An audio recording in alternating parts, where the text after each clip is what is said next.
Assalamu alaikum wa rahmatullahi wa barakatuh. This is a Muslimah's reflection.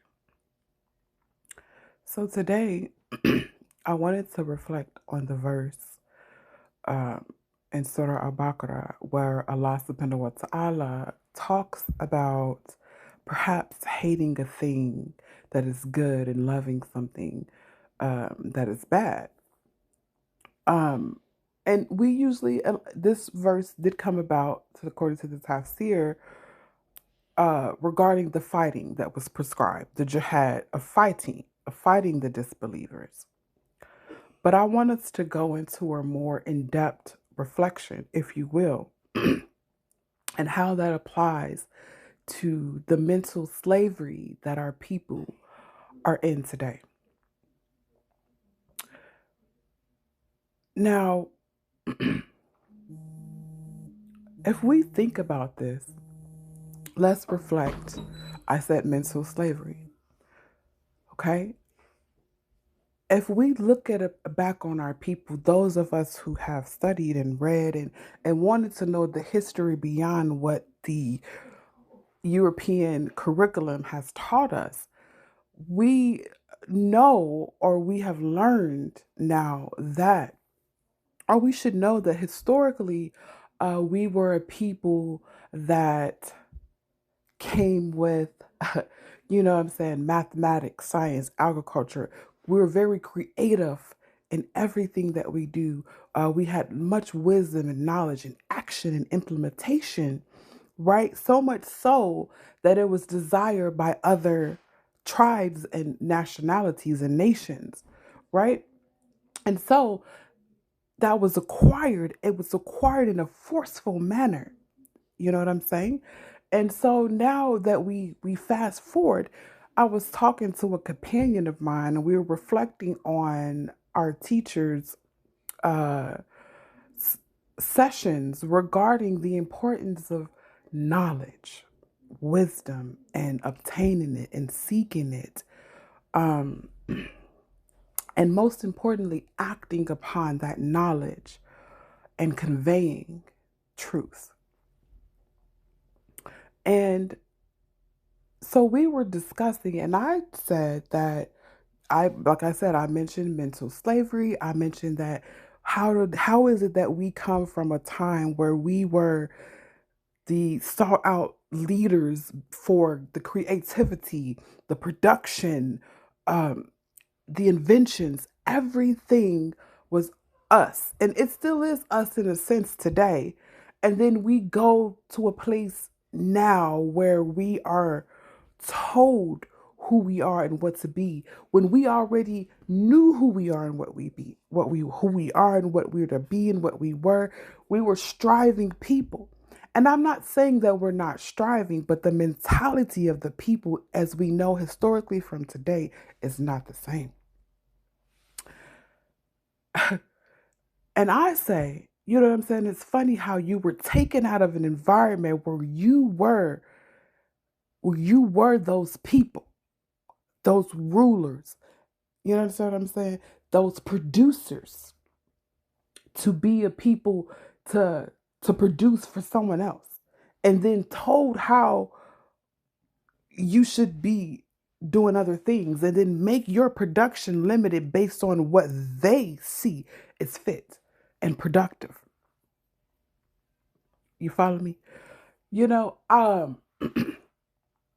but then it's like it saddens me because I'm connecting this to the mentality of our nation of people in Islam that believe they're so stern on believing that their pathway is correct and they don't have an open sense of understanding. They think a pathway is negative because a minor majority believes so. It's funny how they took the same things that your people made beautiful and twisted and made it seem like something's wrong with it.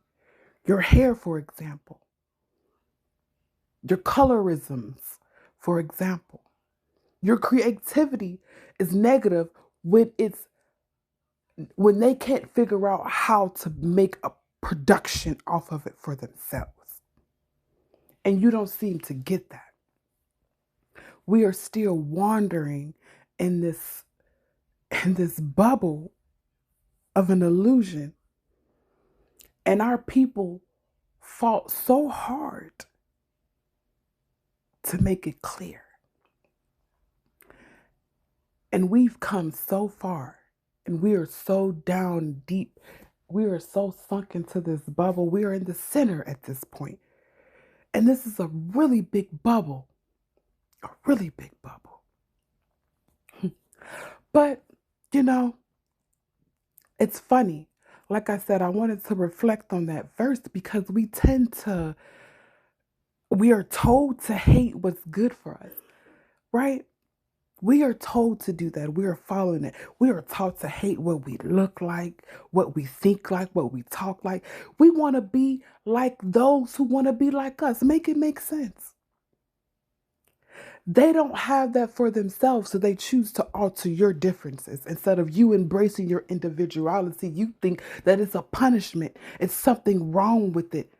And it's nothing wrong with who you are, because Allah subhanahu wa ta'ala tells us that you were created beautifully in hardship.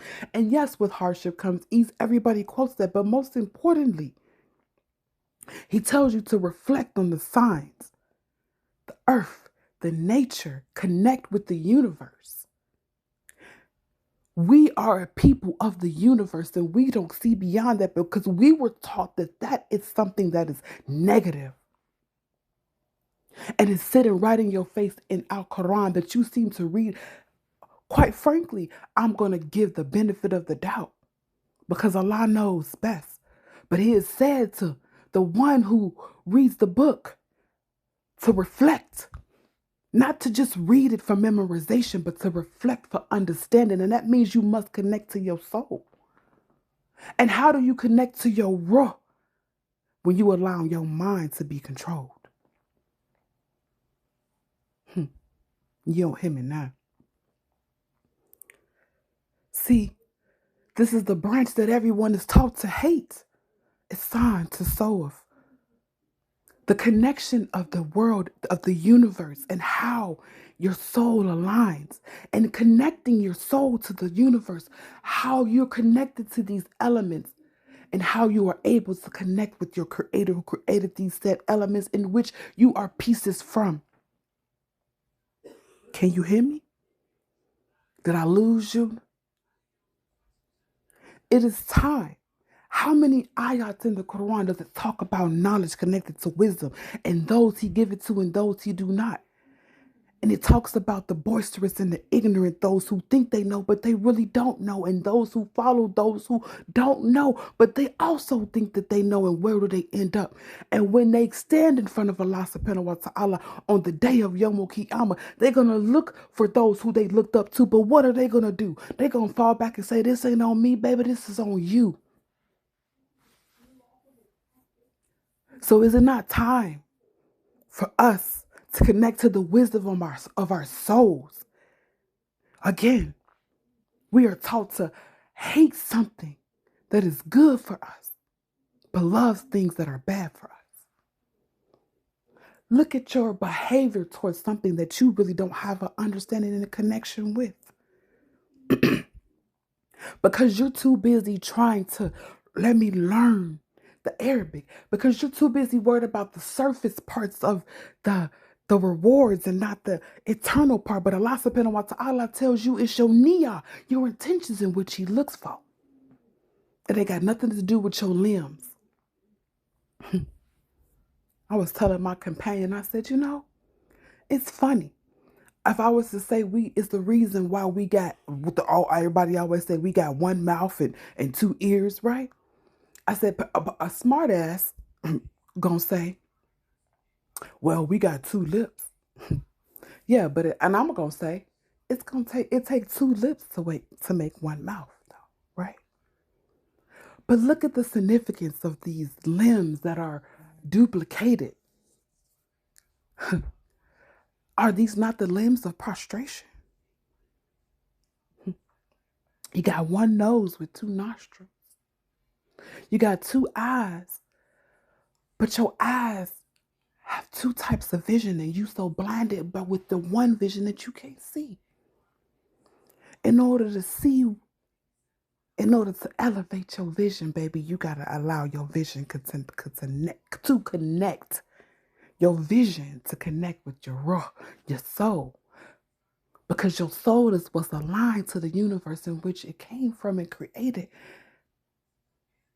But when you allow the mindset and the mentality, when you allow your brain to be tainted, it causes corruption in that black spots in your heart. But see, when you study excellent conduct, the behavior within, because what you feel inside is what you produce. What you feel inside is what you produce.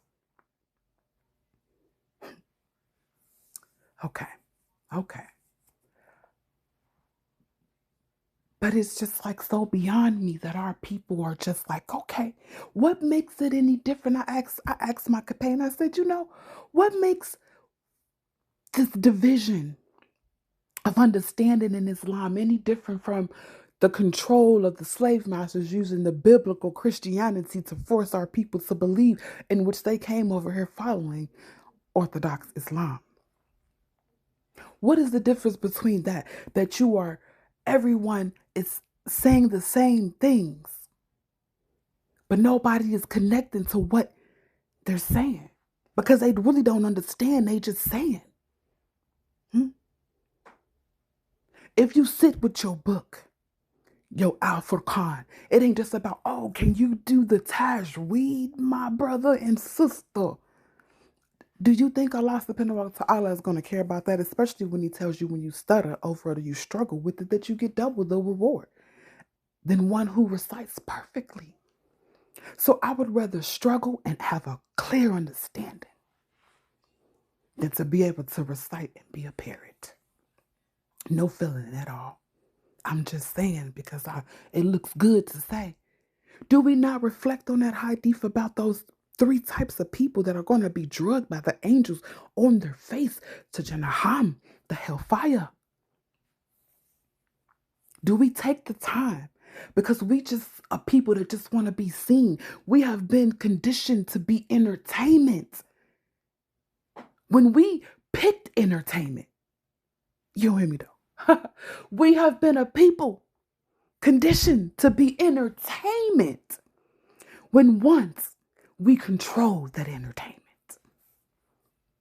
Y'all ain't ready for what I'm coming with. But y'all gonna feel me soon enough. Because it is time for y'all to use nature.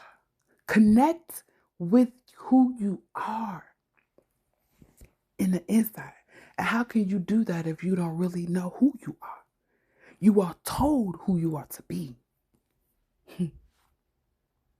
When you are too afraid to step out, and I bet you be feeling it. Your mind be battling with your soul, right? You be like, my heart feel it, my mind. And then a lot of times, but everybody else, what it say about the majority? Yeah. See, when you take that time to actually sit, because too many of us are afraid to look at ourselves. We're afraid to see who we really are. We're afraid to be the individual that makes us beautifully created in these hardships that bring the ease. We would rather blend in and not understand that each creation was individually, beautifully made. We don't understand that. We don't see that when we look at the ayats, the signs in Al-Furqan, the Quran. How many times are the elements mentioned? And what wondrous elements they are. If you ever take the time out and sit with them. How are you going to connect with your creator if you don't even connect with the nature in which you come from? You more concerned about what Johnny said, and what Billy said, and what Susie said, and what Karen said, and Shanika went, and Lil John, and whatever, all of them, and whoever the freak they said. But then you say your actions are for the sake of Allah subhanahu wa ta'ala. Are they? Ask yourself these things. Are you ready to start battling your soul and letting your mind control? Are you ready to be free?